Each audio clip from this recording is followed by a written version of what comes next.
Diduga di latar belakangi dendam, seorang pelajar berinisial RS dibacok berulang kali oleh pelaku berinisial WH dengan pedang hingga mengalami luka di sekujur tubuhnya.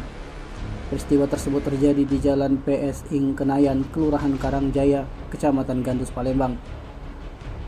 Hal itu terungkap setelah orang tua korban RS bernama Ida Lela, warga Jalan PS Ing Kenayan, Kecamatan Gandus, melaporkan ke SPKT Polrestabes Palembang.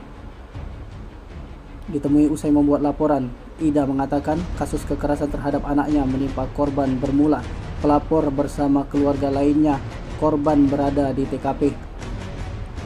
Tidak lama kemudian datang pelaku sambil membawa senjata tajam jenis pedang.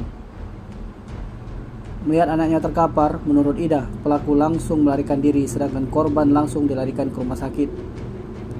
Sementara itu, laporan sudah diterima pihak SPKT Polrestabes Palembang atas tindak pidana kejahatan perlindungan anak Undang-Undang Nomor 35 Tahun 2014 tentang perubahan Undang-Undang Nomor 23 Tahun 2002 tentang perlindungan anak sebagaimana dimaksud dengan pasal 80 Undang-Undang 30 Tahun 2014 Jungto 76C.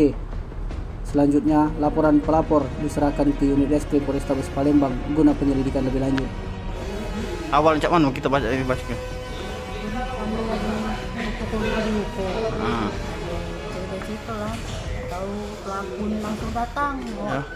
rambut panjang itu.